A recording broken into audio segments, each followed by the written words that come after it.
தமிழில் முதல் பக்தி சேனல் சாய் டிவி.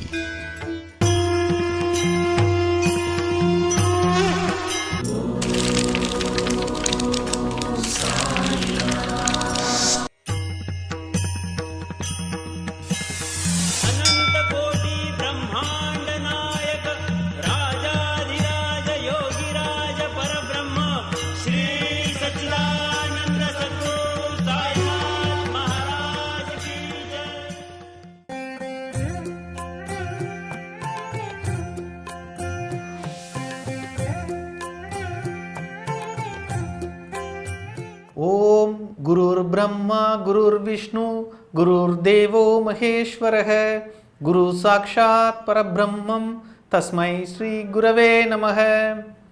சச்சிதானந்த சத்குரு ஸ்ரீ சாய்நாத் மகாராஜ் கி ஜெய். சாய் டிவி நேயர்களுக்கு வணக்கம். சென்ற நிகழ்ச்சியில் நாம் சோல்கரினுடைய பக்தி பாபாவால் எவ்வாறு ஏற்கப்பட்டது அப்படின்னு பார்த்தோம். அது அத்தியாயம் 15 வரை அற்புதமாக விவரிக்கப்பட்டது.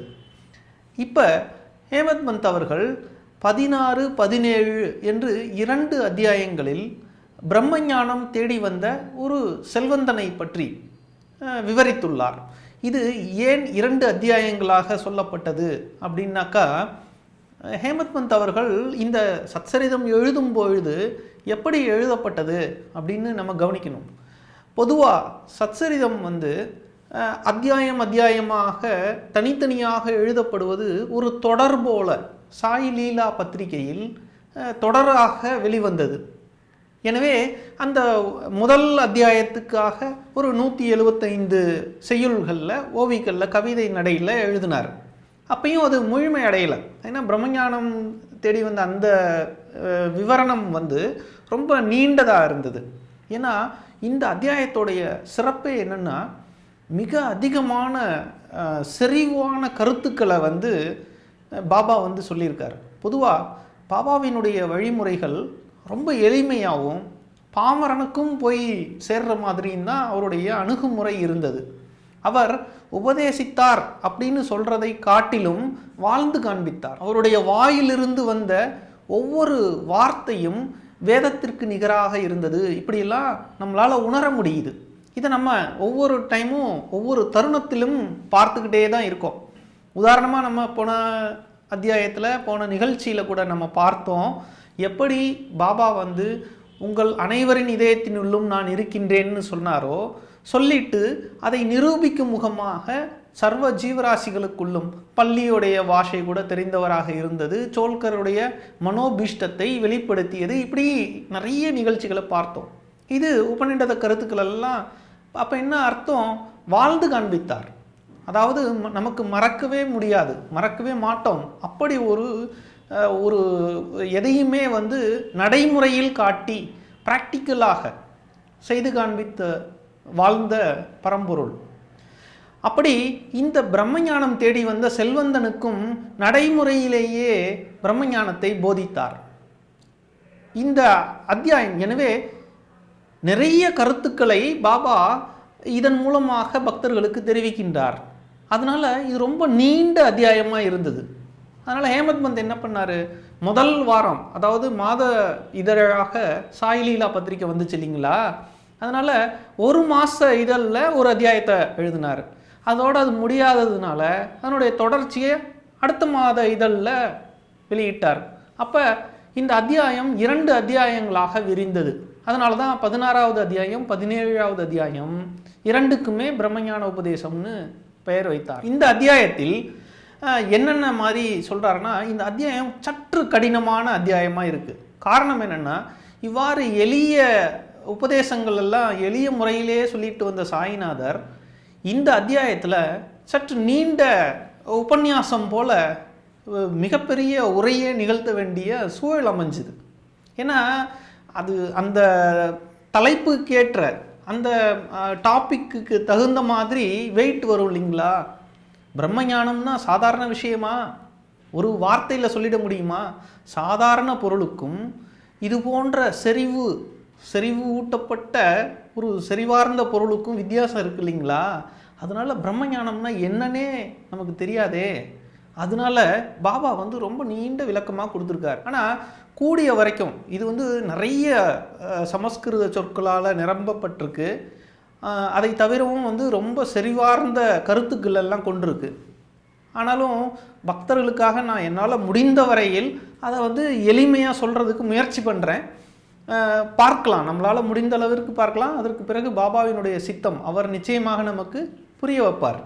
அப்படி இந்த அத்தியாயத்தில் தொடங்கும் போதே ஹேமத் பந்த் எப்படி தொடங்குறாருன்னா, குருவை சிந்தாமணி கல்லுக்கு நிகராக ஒப்பிடலாம் என்றால் குரு அதை விட மேலானவர் அப்படின்னு சொல்கிறார்.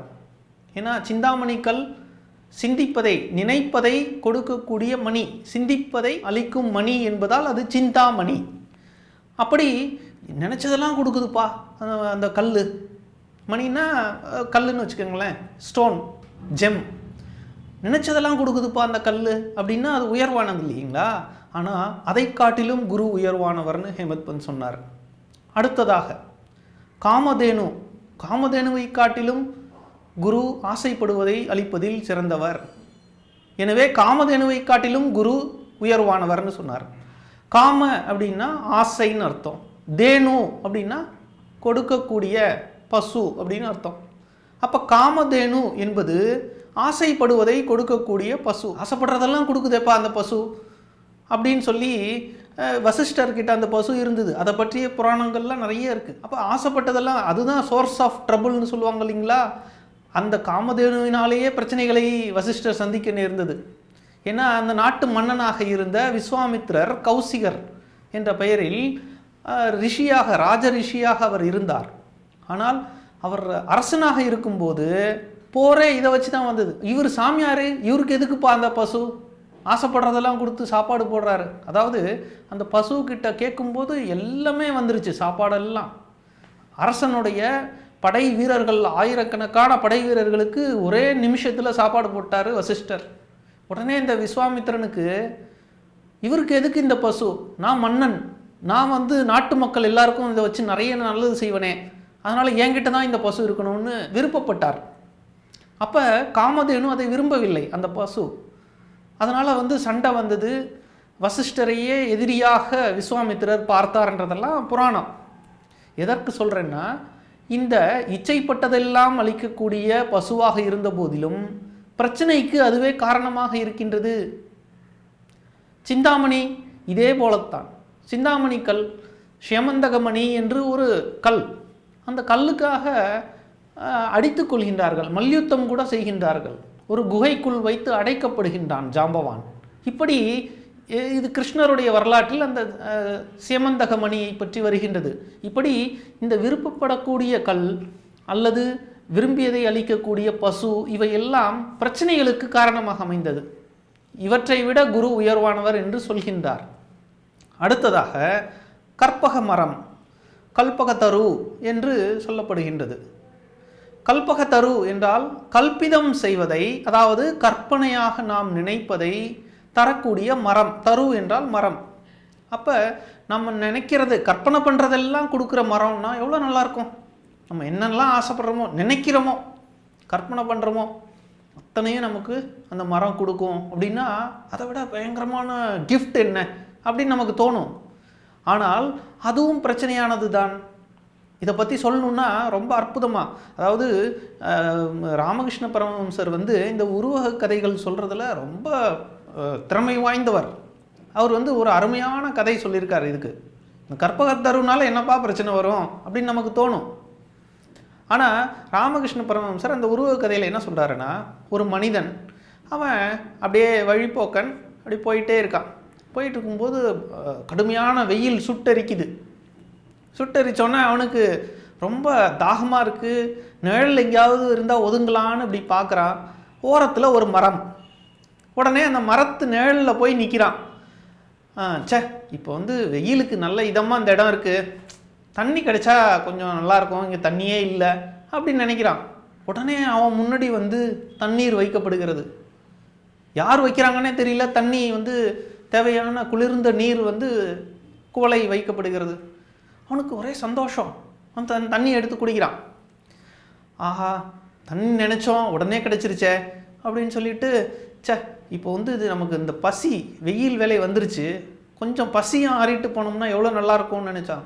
உடனடியாக அப்படியே விதவிதமான பதார்த்தங்கள்லாம் வந்துடுது, தட்டு வந்து அப்படியே நிறைஞ்சு நிற்கிது.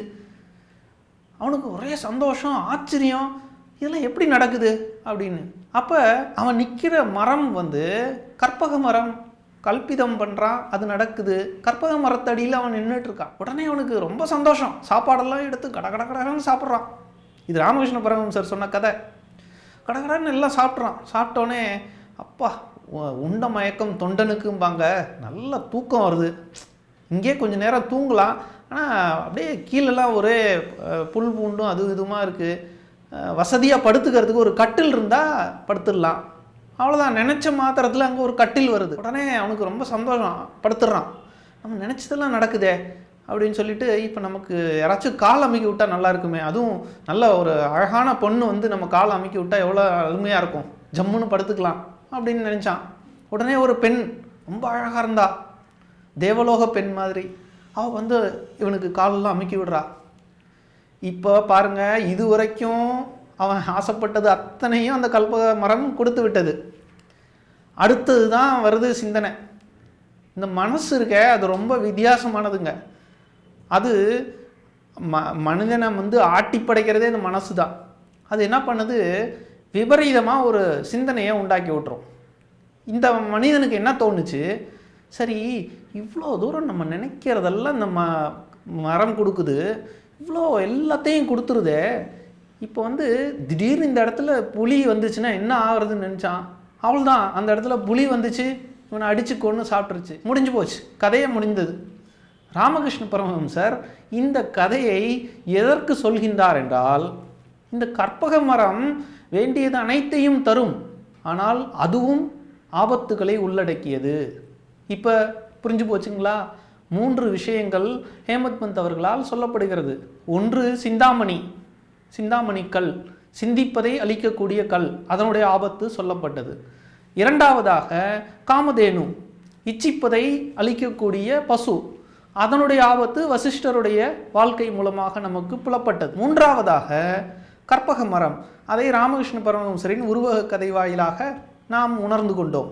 இப்படி இந்த 3மே மிக உயர்வாக கருதப்படக்கூடிய இந்த 3மே குருவிற்கு கீழானது என்பதை ஹேமத் பந்த் இங்கு கோடிட்டு காட்டுகிறார். சரி, இப்போ இதெல்லாம் சொல்லிட்டு குருவினுடைய மகிமையை பாடுறாரு.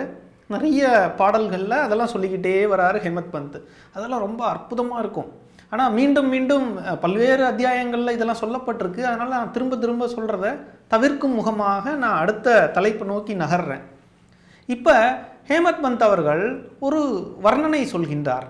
என்ன சொல்கிறாரு, ஞானம் எனும் ஒளி வீசக்கூடிய கூரிய வாளை குருநாதர் கையில் ஏந்தி நிற்கையில் மனித வாழ்க்கை பிறப்பிறப்பு எனும் மரமானது பயந்து நடுநடுங்குகிறது அப்படின்னு சொல்கிறார். ஏன்னா குரு வந்து அந்த மரத்தை வெட்டுவதற்காக வாளை எடுக்கின்றார். அது எப்படிப்பட்ட வாளா? ஞானம் எனும் ஒளி வீசக்கூடிய கூரிய வாள், அது குருவினுடைய கையில் இருக்குது. அதாவது குருவினுடைய மகிமை பற்றி, இன்றியமையாமை பற்றி சொல்வதற்காக ஹேமத் பந்த் இந்த வர்ணனையை செய்கின்றார்.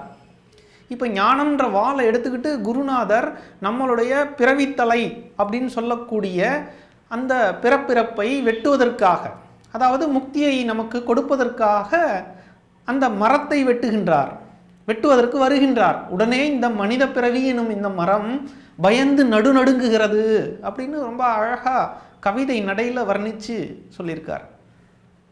இது எதற்காக ஹேமத் பந்த் இந்த இடத்துல சொல்லணும் அப்படின்னு யோசித்தோம் என்றால், இந்த அத்தியாயம் எதை பற்றியது? பிரம்மஞானத்தை பற்றியது. இந்த பிரம்மஞானம் என்பது என்ன? முக்தியை அடிப்படையாக கொண்டது. எப்படி முக்தி அடைவது என்பதற்கான சாதனமாக இந்த பிரம்மஞானம் அமைகின்றது. அதனால் மனித பிறவியை வெட்டுவதற்காக குருநாதர் ஞானம் எனும் கூரிய வாளை கையில் வைத்திருந்தார் அப்படின்னு வர்ணிக்கின்றார். அதனால்தான் இந்த அத்தியாயத்தினுடைய முகப்பில் இதை சொல்லிட்டு போகிறார். இப்படி அடுத்ததாக அந்த அத்தியாயத்தை பற்றி சொல்கின்றார், அந்த நிகழ்ச்சிகளை பற்றி. அதாவது ஒரு மனிதன், அவனுடைய பெயர் வந்து குறிப்பிடப்படவில்லை சத்சரிதத்தில், ஆனால் அவன் வந்து ரொம்ப பெரிய செல்வந்தன், அவனுக்கு வந்து வீடு, வேலையாட்கள், வயல், தோட்டம், துறவு, செல்வாக்கு அத்தனையும் இருக்குது. ரொம்ப புகழ் வாய்ந்த மனிதனாக இருக்கான். அவனுக்கு ஒரு குறையும் இல்லை, ஒரு கவலையும் இல்லை. அவ்வளோ சந்தோஷமாக இருக்கான். நல்ல வசதியான மனிதன். அந்த மனிதனுக்கு ஒரு ஆசை. அதாவது நம்மக்கிட்ட எல்லாம் இருக்குது, ஒரு குறையும் இல்லை, ஒரு கவலையும் இல்லை. நமக்கு வந்து இந்த பிரம்மஞானம் மட்டும் கிடைச்சிருச்சுன்னா நமக்கு எது வேணாலும் கிடைக்கும். ஏன்னா பிரம்மஞானம் இருந்தால் எல்லா அஷ்டமா சித்திகளும் அடக்கம் கைக்கு வந்துடும். அப்போ நமக்கு வந்து எது வேணுமோ அதை நம்ம சாதிக்கலாம், அச்சீவ் பண்ணலாம் அப்படின்னு அவனுக்கு ஒரு மனத்தில் எண்ணம். உடனே அவனுடைய நண்பர்கிட்ட சொல்கிறான், இந்த மாதிரி எனக்கு வந்து எல்லாம் இருக்குது, ஒரு கவலையும் இல்லை, ஒரு குறையும் இல்லை. இந்த பிரம்மஞானம் மட்டும் எனக்கு கிடைச்சிருச்சுன்னா அவ்வளோதான், எனக்கு கவலையே இல்லை அதுக்கு பிறகு வாழ்க்கையில் அப்படின்னு பேசுகிறான். இந்த நண்பருக்கு தெரியும், இந்த பணக்காரர் எச்சில் கையால் காக்காய் ஓட்ட மாட்டார்னு வேடிக்கையாக சொல்லுவாங்க இல்லைங்களா, அப்படி உலோபின்னு சொல்லுவாங்க, அது கஞ்சன் அப்படின்னு. ஒரு பைசா கொடுக்க மாட்டார் யாருக்கும், அவ்வளோ செல்வந்தராக இருந்தோம். அடுத்தவருக்கு உதவாமல் பணத்தை மட்டும் சேமித்து வைக்கிற ஒரு குணம் அவருக்கு இருந்தது. அப்படிப்பட்டவர் பிரம்மஞானத்தை போய் கேட்குறாரேன்னு சொல்லிட்டு அப்போ அவர் உபதேசிக்கிறார்னு சொல்ல முடியாது, ஒரு அட்வைஸ் மாதிரி சொல்கிறார். ஏன்பா அதெல்லாம் நமக்கு ஏன்பா வேண்டாத வேலை, நீ வந்து ஒருத்தனுக்கு ஒரு பைசா கொடுக்க மாட்ட, ஒரு இதுவும் செய்ய மாட்ட, பிரம்மஞானம் அவ்வளோ ஈஸியாக கிடைக்காதுப்பா அப்படின்னு அவருக்கே கொஞ்சம் ஞானம் இருந்தது. அதனால தான் அவர் நண்பர்கிட்ட சொல்கிறார். ஆனாலும் இவருக்கு வந்து ரொம்ப ஆர்வம். இன்னொன்று, அவர் தன்னை வந்து பெரிய பக்தராக நினச்சிக்கிட்டார்.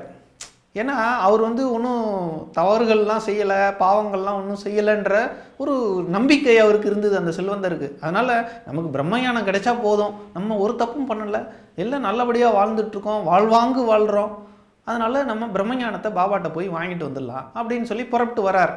நண்பர் எச்சரித்தும் அவர் இது பண்ணி வரார். வந்து ஷீரடிக்கு வருகின்றார். வரும்போதே என்ன பண்ணுறாரு, அந்த கோப்பர்காவில் இறங்கி அங்கிருந்து மாட்டு வண்டி பேசிக்கிறார். அதை போயிட்டு வர்றதுக்கு, ஏன் போயிட்டு வர்றதுக்கு பேசுகிறாரு, இந்த வார்த்தைகளை நல்லா கவனிச்சுக்கோங்க. ஒரு முறை அதாவது வர்றதுக்கு மட்டும் பேசுவாங்க, போயிட்டு வர்றதுக்கு பேசுனா அந்த வண்டி சத்தம் கொஞ்சம் குறையும். சத்தம்னா கூலி, வண்டியோடைய கூலி, வண்டிக்காக கொடுக்க வேண்டிய கூலி குறையும்.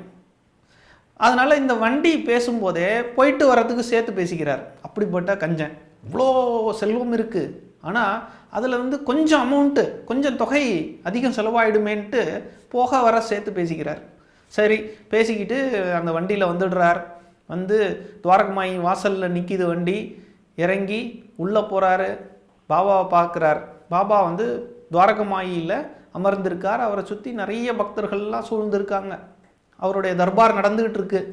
இவர் சபா மண்டபத்திலேருந்து படியேறி மேலே போய் பாபா கிட்ட விழுந்து ஆசீர்வாதம் வாங்கிக்கிறார். வாங்கிட்டு பாபா கிட்ட என்ன சொல்கிறாரு, பாபா நான் உங்களை பற்றி ரொம்ப கேள்விப்பட்டிருக்கேன், நீங்கள் பெரிய சன்னியாசியாமே, உங்களுடைய புகழ், நீங்கள் வந்து பிரம்ம ஞானத்தையே வந்து உடனே கொடுப்பீங்களாம். இந்த வார்த்தைகள்லாம் கவனிச்சுக்கோங்க. அவர் வந்து சொல்கிறது உடனே பிரம்ம ஞானத்தில் கொடுத்துருவீங்களாம், சங்கல்பித்த மாத்திரத்தில் கொடுக்குற சக்தி உங்களுக்கு இருக்குதுன்னு கேள்விப்பட்டிருக்கேன். அதனால் நான் ரொம்ப தூரத்துலேருந்து வந்திருக்கேன், கொஞ்சம் களைப்பாயிட்டேன் பயணம் பண்ணதில். அதனால் எனக்கு நீங்கள் உடனே பிரம்மஞானத்தை கொடுத்தீங்கன்னா நான் ரொம்ப சந்தோஷமாயிடுவேன். எனக்கு ஒரு பிரச்சனையும் இல்லை, கவலையும் இல்லை, இது ஒன்று தான், பிரம்மஞானம் மட்டும்தான் என்கிட்ட இல்லாதது, அதுவும் கிடச்சிருச்சுன்னா நான் ரொம்ப சந்தோஷமாயிடுவேன் பாபா அப்படின்னு சொன்னார். பாபா உடனே அப்படியாப்பா, ஓகே ஓகே சரிப்பா கொடுத்துடலாம் அப்படின்னு சொல்லிட்டு உட்காரு அப்படின்னு சொல்லி உட்கார சொல்லிவிட்டு, உன்னைய மாதிரி ஆட்கள்லாம் பார்க்குறதே எனக்கு வந்து பெரிய சுபசகுனமாக நான் நினைக்கிறேன்ப்பா. ஏன்னா என்கிட்ட வரவெல்லாம் 1000 பிரச்சனைகளோடு வராங்க, எனக்கு இதை கொடு அதை கொடுன்னு கேட்குறாங்க, உலகாயத ஆசைகளைத்தான் கேட்டு கேட்டு கேட்டு என்னை தொந்தரவு பண்ணுறாங்கப்பா. ஆனால் உன்னைய மாதிரி கடவுளை பற்றி, பிரம்மஞானத்தை பற்றிலாம் கேட்குறவங்கள பார்க்குறது வந்து ரொம்ப அரிது. அதனால் நான் இதை வந்து ரொம்ப சுபசகுனமாக கருதுகிறேன். உன்னைய மாதிரி ஆட்களை பார்க்குறதே ரொம்ப நல்லதுப்பா. எனக்கு அதுதான் திருவிழா. யாராச்சும் என்கிட்ட பிரம்மஞானம் கேட்க மாட்டாங்களான்னு நான் ஏங்கிட்டு இருக்கேன்ப்பா. அந்த மாதிரி டயத்தில் நீ வந்திருக்கியே, எனக்கு ரொம்ப சந்தோஷம் அப்படின்னு சொல்கிறார். சொல்லிவிட்டு பிரம்மஞானம் தானே, அதை கண்டிப்பாக நான் உனக்கு காட்டுறேன். அதை வந்து அப்போ பாபா பயன்படுத்துகிற வார்த்தைகளை பாருங்கள். இங்கே எல்லாமே வந்து ரொக்கத்தில் தான்ப்பா, எதுவுமே கடன் கிடையாது. அவர் உடனே வேணும்னு கேட்டார் இல்லைங்களா, அதுக்கு பதில் சொல்கிற முகமாக பாபா இதை பயன்படுத்துகிறார் இந்த வார்த்தைகளை. என்கிட்ட எல்லாமே ரொக்கத்தில் தான்ப்பா, எதுவுமே கடன் கிடையாது. அந்த ரொக்கத்தில்ன்ற வார்த்தை இருக்குது பாருங்களேன், அந்த வார்த்தைக்கு என்ன அர்த்தம் அப்படின்னா, பணத்தை மையமாக வச்சே நான் உனக்கு பிரம்மத்தை காட்ட போகிறேன்டா அப்படின்னு சொல்லாமல் சொல்கிறாரு பாபா. அது அந்த பணக்காரனுக்கோ அல்லது அங்கே அருகாமையில் அமர்ந்திருந்த மற்ற பக்தர்களுக்கோ உடனே புரியல. சரின்னு சொல்லி அந்த பணக்காரன் வந்து சரி பாபா நமக்கு பிரம்மஞானத்தை கொடுக்க போகிறேன்னு சொல்லிட்டாரு அப்படின்னு சந்தோஷமாக அவர் அமர்ந்திருக்கார்.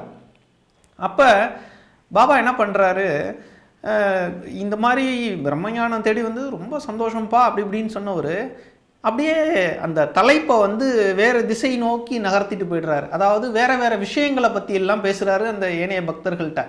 இந்த பணக்கார மனிதன் வந்து பக்கத்தில் உட்காந்துருக்கான். இதன் மூலமாக அவனுக்கு வந்து தான் வந்த நோக்கம் அல்லது வேறு விஷயங்களில் கவனம் வந்து மாறுற மாதிரி பாபா பார்த்துக்கிறார். பிரம்மஞானம்னு சொன்னது இவன்கிட்ட பதில் சொன்னதோடு நிற்கிது. அப்போ இவர் பாபா ஒரு வார்த்தை சொல்கிறார், உனக்கு பிரம்மஞானம் தானப்பா, அதை வந்து உன்னுடைய தலையிலிருந்து அடியிலிருந்து முடி வரை, அதாவது நக நுனியிலிருந்து உச்சி வரைன்னு ஹேமத் பந்த் அவர்கள் அந்த வார்த்தையை பயன்படுத்தியிருக்கார். அதனுடைய அர்த்தம் என்னென்னா, அடி முதல் முடி வரை உன்னை சூழ்ந்துள்ள அந்த பிரம்மஞான கட்டை முழுசாக விடுவித்து அவிழ்த்து உனக்கு பிரம்மஞானத்தை காட்டுகிறேன்னு சொன்னார். இங்கே பிரம்மஞான கட்டு அப்படிங்கிற வார்த்தைகளையும் நேர்கள் குறித்து வச்சுக்கோங்க. ஏன்னா இதை பற்றி பின்னாடி நம்ம பார்க்க போகிறோம், எதனால் பாபா இந்த வார்த்தையை பயன்படுத்தினார்னு. பிரம்மஞான சுருளை விடுவிக்கிறேன்றார். இது சுருள்ன்றதுக்கும் அர்த்தம் இருக்கின்றது. இப்படி சொன்னார். சொல்லிட்டு இந்த பணக்கார மனிதனுடைய கவனம் வந்து வேறு திசைக்கு போயிடுச்சு இல்லைங்களா. இப்போ ஒரு குட்டி பையனை கூப்பிடுறார் பாபா. தம்பி இங்கே வா, நீ நேராக நம்ம நந்து வீட்டுக்கு போ, நான் அனுப்புனேன்னு சொல்லி அவசரமாக ஒரு 5 ரூபாய் பாபாவுக்கு கடன் வேணும், அந்த 5 ரூபாயை நான் உடனே திருப்பி கொடுத்துருவேன், கைமாத்தா இப்போதைக்கு வேணும்ப்பா, அதை மட்டும் நீ நந்துக்கிட்ட சொல்லி வாங்கிட்டு வா, நான் சொன்னேன்னு சொல்லு அப்படின்னு சொல்லி அனுப்பிட்டார். போனால் அது நந்து மார்வாடின்னு, அதாவது நந்தராம் சங்க்லேச்சான்னு சொல்லி நம்ம ஏற்கனவே பாபாவினுடைய பிக்ஷை ஏற்ற இல்லங்கள் இதில் படிச்சிருக்கோம் அவரை பற்றி. அவர் மிகப்பெரிய பாபா பக்தர். ஆனால் அங்கே வந்து வட்டி தொழில் செஞ்சிட்ருக்காரு ஷீரடியில், மார்வாடி சமூகத்தை சேர்ந்தவர். அவர்கிட்ட போய் வாங்கிட்டு வர சொல்லி பாபா அனுப்புகிறார். இந்த பணக்காரர் அதை வேடிக்கை பார்த்துட்டு உட்காந்துருக்கார். அந்த பையன் போயிட்டு கொஞ்ச நேரத்தில் உடனே திரும்பி வரான். அது ரொம்ப தூரம் இல்லை, துவாரகமாயிலேருந்து அப்படி எட்டி பார்த்தா கொஞ்சம் தூரம், ஒரு 100 மீட்ரு கூட அது இருக்காது தொலைவு. உடனே அந்த வீட்டுக்கு போயிட்டு, பாபா நந்து மார்வாடி வந்து வீட்டில் இல்லை, பூட்டி இருக்கு வீடு அப்படின்னு சொன்னான். வீடு பூட்டி இருக்கு. ஓ அப்படியா, வீடு பூட்டி இருக்குதா, நந்தராம் இல்லையா அப்படின்னு பாபா அப்படி சொல்லிட்டு, சரிப்பா நீ வந்து பாலா கோசரோடைய வீட்டுக்கு போ. அதாவது பாலா கோசர்னா மளிகை கடைக்காரன்னு அர்த்தம். முன்னாடியே பார்த்துருக்கோம் இல்லைங்களா, அவங்களுடைய தொழிலில் சேர்த்து மகாராஷ்டிராவில் வந்து சொல்லப்படுவது வழக்கம். இப்போ பாலாவோடைய வீட்டுக்கு போய் நான் சொன்னேன்னு சொல்லி 5 ரூபாய் வாங்கிட்டு வா, இதே வார்த்தைகளை திரும்பி சொல்கிறார். பாபாவுக்கு அவசரமாக பணம் தேவைப்படுது, உடனே ஆனால் திருப்பி கொடுத்துருவார் அப்படின்னு சொல்லி 5 ரூபாய் வாங்கிட்டு வான். உடனே அந்த பையன் போகிறான். போயிட்டு பாலா வந்து ஊரில் இல்லை, வெளியூர் போயிருக்காருன்னு சொல்லி தகவலோடு திரும்பி வரான். உடனே பாபா இதே மாதிரி இன்னொரு 2 பேர் வீட்டுக்கு அனுப்புகிறார். அவர்கிட்ட போய் வாங்கிட்டு வா, இவர்கிட்ட வாங்கிட்டு வான். இவன் ஒவ்வொரு தரையும் போயிட்டு வெறுங்கையோடு தான் பையன் திரும்பி வரான். இப்போ இந்த கதையினுடைய தொடர்ச்சி ரொம்ப சுவாரஸ்யமானது. இதன் மூலமாக பாபா என்ன உணர்த்தினார், எப்படி உணர்த்தினார், அதையும் வேடிக்கையாக மனசில் பதிகிற அளவுக்கு எப்படி செஞ்சார் அப்படிங்கிறதெல்லாம் நம்ம பார்க்க போகிறோம். அவற்றை இனி வரும் நிகழ்ச்சியில் காண்போம். ஸ்ரீ சாயியை பணிக, அனைவருக்கும் சாந்தி நிலவட்டும். ஜெய் சாய்ராம்.